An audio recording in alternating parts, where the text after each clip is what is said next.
It's a good thing that we chose the last reading by Professor Leslye to highlight what I think it was, what he said, that the spirit of forgiveness is necessary for us to grow. And I chose that verse deliberately to encourage us that we must forgive. I have forgiven long time ago. See my wife here? She was on the other side of the board. And I married her happily for 35 years. We've been together happily. And my sister-in-law is also here. I've converted her into being Igbo. And that makes me really happy. And I chose that verse to use it as a concluding part so that we can all grow in forgiveness. If some people have decided not to forgive, they will meet their God when they go there. I have forgiven. Thank you, Prof. Can you? And I'm glad you chose it right after the Asaba massacre. Yes. There are many paradoxes about Nigeria's dreadful war, but the most seemingly absurd or self-contradictory was the ability of the Igbo to forgive and virtually forget the torments and agonies of the war. This facility to regain equanimity in the wake of unspeakable atrocities and dehumanizing scars inflicted on them is a remarkable feat, one hardly paralleled in the history of genocide, repression, and persecution in the world. To speculate on a reason for this is to delve into another chapter of human psychology. Is it that the Igbo are a special breed and species of human beings that bear no malice? Are they culturally disposed against harboring any form of hate for their tormentors?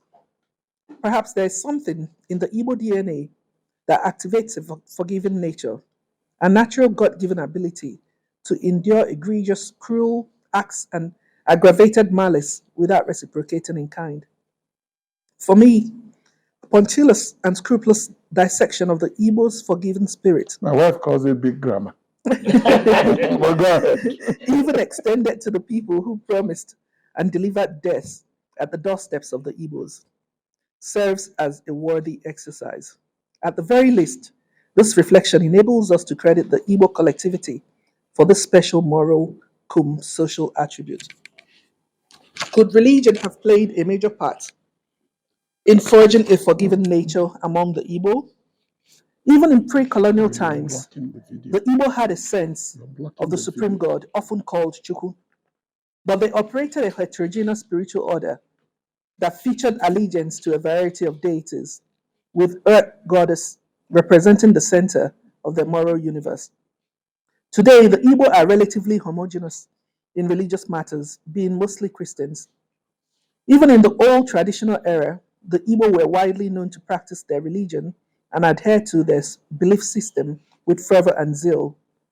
Despite the very lithological practices and methods of worship amongst the various faiths, the Igbo generally believe in one God and have maintained a non-confrontational, non-violent, and almost passive behavior in their followership.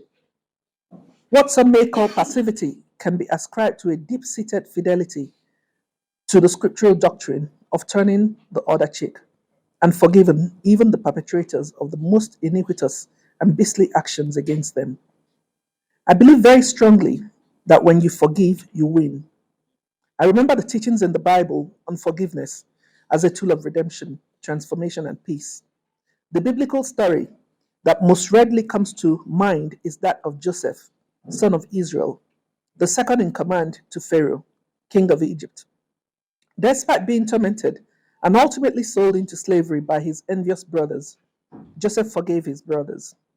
Even though he was in a position to pay his brothers back for their wickedness, he chose to exhibit mercy towards them.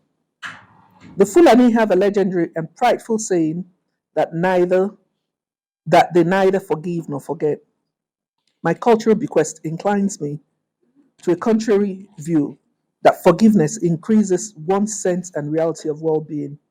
Indeed, forgiveness is an instrument for stopping wars and promoting lasting peace.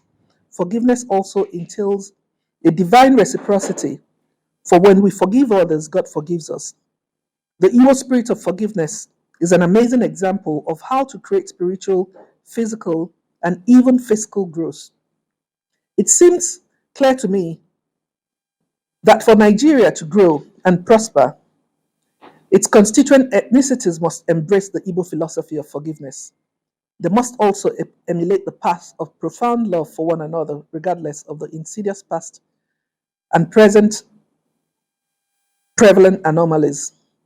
I recommend the establishment of a Truth, Reconciliation, and Rehabilitation Commission set up by a transparent government with the truest intentions.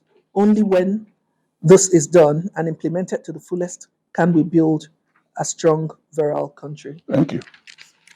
Thank you very much.